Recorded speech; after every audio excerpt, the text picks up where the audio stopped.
flying somehow. Gotta regain control. City lights are shining. Tak bisa dipungkiri, World Cup merupakan impian bangsa Indonesia dalam ajang sepak bola yang gak bisa disandingkan dengan apapun. Meski hanya masuk saja tanpa bisa bersaing, tentunya itu merupakan sebuah sejarah besar sepanjang NKRI berdiri. Hal ini bukan semata-mata hanya untuk sekedar olahraga saja, namun sorotan dunia kepada Indonesia pastinya akan lebih banyak. Saat sedang berproses seperti sekarang saja, sejumlah media besar dunia seperti Reuters dan Best Eleven sudah penasaran untuk mewawancarai Erick Thohir, apalagi kalau sampai masuk Pildun. Untuk mencapai hal itu, kita nggak bisa mengelak dengan pemain keturunan merupakan cara instan untuk ke sana. Pada akhirnya media Belanda juga ikut penasaran, kenapa bisa pemain keturunan berbondong-bondong mau membela Indonesia. Namun baru-baru ini Tijani Renders akhirnya curhat mengenai keluarganya yang berbeda-beda negara. Bahkan sang adik Eliano beda sendiri kewarganegaraannya. Lantas apa yang diceritakan Tijani?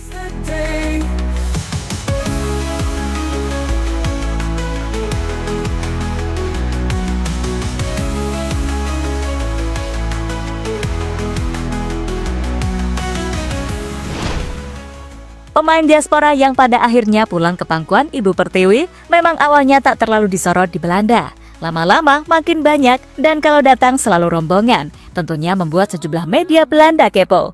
Terlebih sekarang pemain-pemain keturunan yang berdatangan punya kualitas, seperti Marcel Gers dan Kevin Dix contohnya.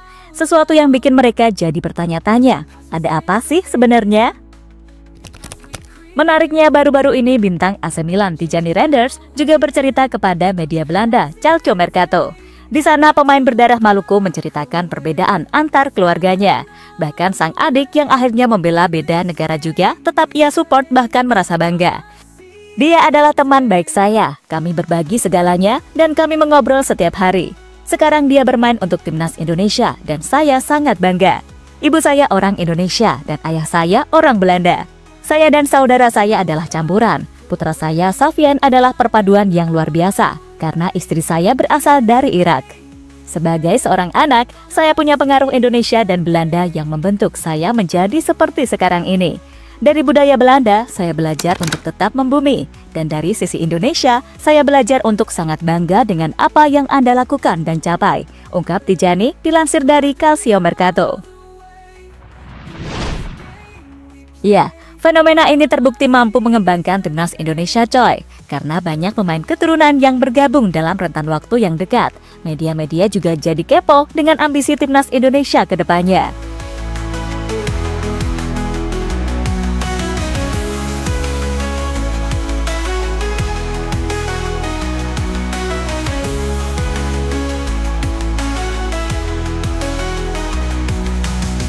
Voices all around me, whispers through the crowd. Don't let them surround me. Gonna speak out loud. Kini tak hanya media-media Belanda saja yang penasaran dan mencari tahu tentang proyek timnas Indonesia. Media-media dunia juga kini makin kepo. Mungkin kalian masih ingat dengan media Italia, Corriere dello Sport, juga mendatangi Erick Thohir untuk melakukan sesi wawancara eksklusif. Selain itu, salah satu media Korea Selatan, Best Eleven, juga menanyakan proses timnas Indonesia yang mempunyai percaya diri lebih. Best Eleven sampai-sampai terbang ke Indonesia untuk melakukan sesi wawancara kepada Erick Thohir loh.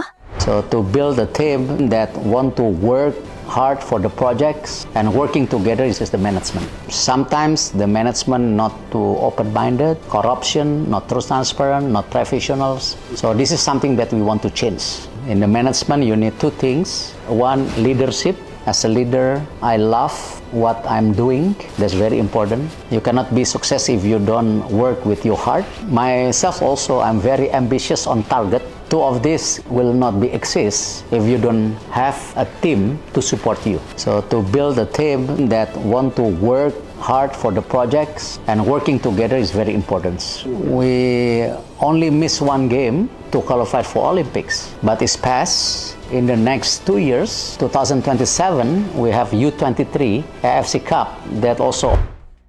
Lebih dari itu, media terkemuka yang berpusat di Inggris, Reuters, juga memberikan sorotan kepada Erick Thohir yang menceritakan punya rencana ambisius untuk Indonesia buat tampil di berbagai event bergengsi di dunia sepak bola. PSSI era Erick Thohir punya target untuk lolos ke Piala Dunia dan Olimpiade. Program ini membuat para pemain diaspora di Eropa bersedia membela timnas Indonesia. Inilah yang membuat mereka percaya sepenuhnya dengan program yang diinisiasi oleh PSSI. Kami beruntung karena banyak diaspora kami yang tinggal di luar negeri percaya pada proyek ini. Kami ingin lolos ke Piala Dunia, kami ingin lolos ke Olimpiade. Dan inilah sebabnya semua pemain yang bermain di Eropa percaya pada program ini. Mereka ingin kembali ke akar mereka, karena ini adalah hal yang sentimental bagi mama, papa, nenek, dan kakek. Dan ini adalah sesuatu yang saya bawa kepada mereka, sebuah program yang bagus dan mimpi yang ingin kami wujudkan, tegas Erick Thohir dilansir dari Reuters.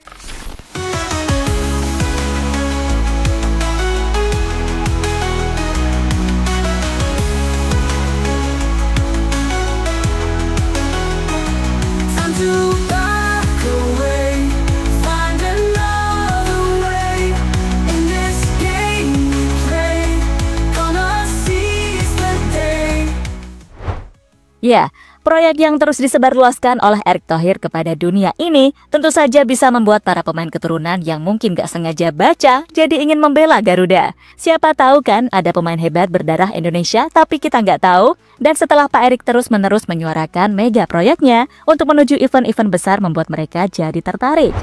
Sebab mau gimana pun, kita gak bisa mengelak jika timnas Indonesia masih di luar 100 besar rank FIFA, jelas pasti masih ada yang meragukan skuad Garuda, dan itu wajar coy.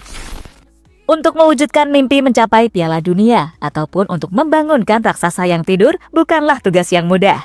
Apalagi di sini mayoritas penggemar maunya yang instan. Kalau ada target masuk Pildun, berarti harus masuk. Ya memang bisa saja dan kemungkinannya terbuka lebar sejauh round 3 ini. Namun tentunya semua nggak semudah yang dibayangkan. Persaingan ketat, hingga masalah tim sendiri bisa saja jadi kendala. Seperti sekarang, banyaknya buzzer yang bersebaran juga sebenarnya berdampak pada keharmonisan skuad Garuda, ya kan?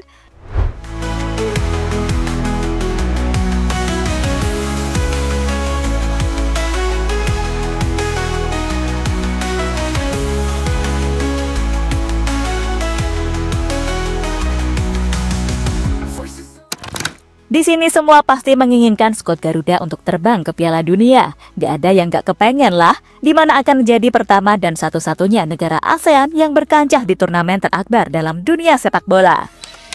Terbaru, Pratama Arhan juga mengungkapkan dedikasinya berjuang keras di luar negeri, juga bertekad bisa membawa merah putih berkibar di World Cup.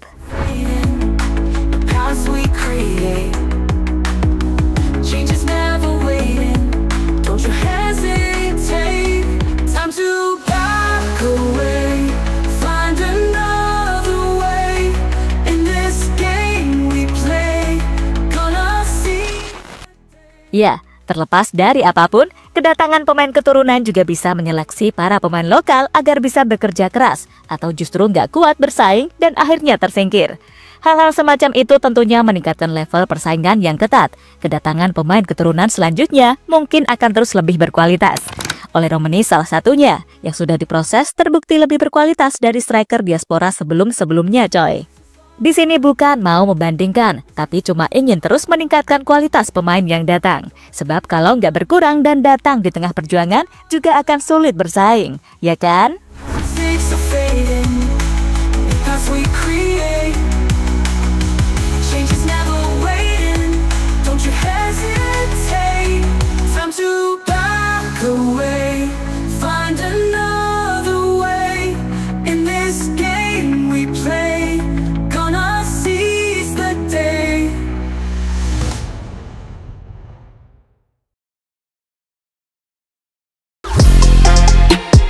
Halo, izin iklan sebentar ya guys. Jadikan ruangmu bernuansa timnas. Temukan beragam poster dinding, sepak bola dan timnas dengan desain menawan, kualitas premium dan harga yang tidak akan menguras kantong. Segera klik link Shopee di deskripsi video ini dan dukung timnas dengan sepenuh hati. Mulai dari dinding rumahmu.